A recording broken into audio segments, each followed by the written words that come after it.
Alright, so we've talked about the course content area where most of the material is located. Then under course content we have the course resources. We have a glossary here which we've provided a number of useful terms. Then we have also a link to the IPCC Fourth Assessment Report glossary, which can also be useful. Then we have the FTP site information again here, which you also received in the emails previously. We have a folder called Further Reading and Useful Websites. If any of the subjects we cover you'd like more detail, I highly recommend that you come to this location and look under the different folders for more information, more suggestions on readings and useful websites. Now we're going to spend some time discussing the discussion boards, which is the main way that we communicate in our course. So under course resources in this top section here we have discussions. This is the main discussion board that everyone in the course will participate in. On the left hand side you'll see the different forum topics. The first forum that we have is the introductions. That's that first assignment that you need to do. As you scroll down you'll see we have different forums for the different topics for questions for the experts. So we have questions on the science of climate change, questions on the crop modeling, questions on water modeling, infrastructure, and so on. So if you have questions for the experts on any of the material, this is where you come. You come to the main discussion board, you find that main topic, click on that forum, and that's where you post your question. So for example, for introductions, we're going to click on that forum, and then we're going to click on Create Thread. When you click on this button, Create Thread, in the subject, you're going to put your name, and then in the message, you're going to put the information that we've asked you to put, such as your location, what your field of study is, what you hope to get out of the course, and so on. Once you've entered that information, you're going to click Submit over here on the right hand side. If you want to view the other participants' introductions, you can just click on their names directly and you'll see their information listed there. Now if you're trying to post your thread while you're in looking at somebody else's, you'll see that there's no button here saying Create Thread. So there's only a reply button. You'll need to go back to the main forum. So up here at the top, you'll need to go back to the forum introductions. Once you're in the main forum, then you'll see that Create Thread button. So if you clicked on anybody else's thread, you can only reply to that thread. You want to go back to the main forum that you're wanting to post in, so the introductions forum in this case, and then click on Create Thread and make your post. Similarly, if you're putting a question in for one of the experts, you're going to click on the topic of interest. So for example, if you have questions on the science of climate change that Adam Schlosser presents, you will click on that forum and then click on Create Thread. So if you're the first person to post, there will be nothing in here. You'll click Create Thread. In the subject line, I suggest you put your name so we know who asked the question. And then in the message down here, you can ask your question. And you can click Submit.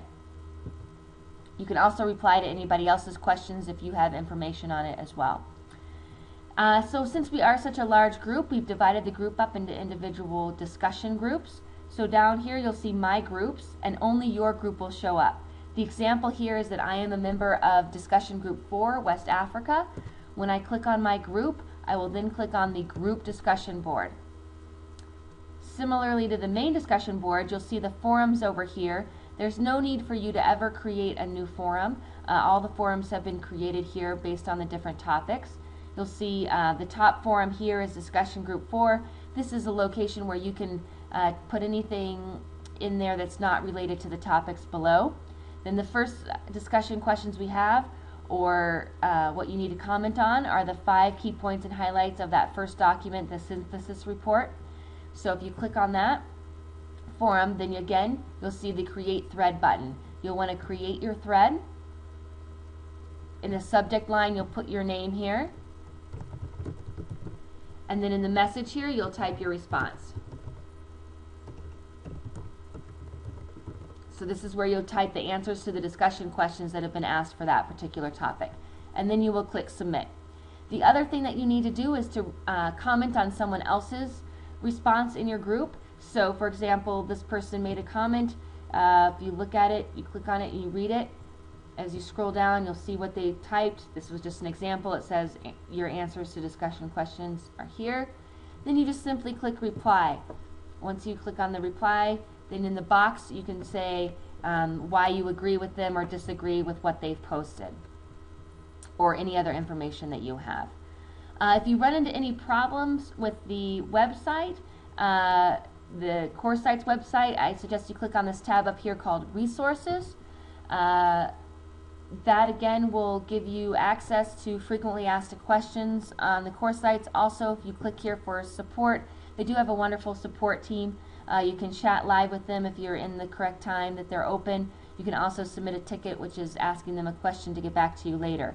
If your questions and you're still struggling, be sure to contact the instructors of the course, Dr. Helmuth or myself, and we will be happy to help you get through the course or address any technical issues. Another suggestion is to go under Tools on the top of, if you're having problems with the website, if you go under Tools, which you can't see up at the top in your web browser, so click on the Tools header and then click on Clear Recent History. So Tools, Clear Recent History, and then make sure that you clear your cookies and your cache fairly often. That will help with any problems you might be having on the website. So that's Tools header, and then Clear Recent History, and clear your cookies and your cache. If something's not showing up properly, if you're not able to see things, try to do that first and see if that helps. Alright, so take some time, work around the CourseSites website, the different sections, make sure you can download the different types of files and view them, get all the technical aspects figured out before we start into the actual coursework. Look forward to working with you, and good luck.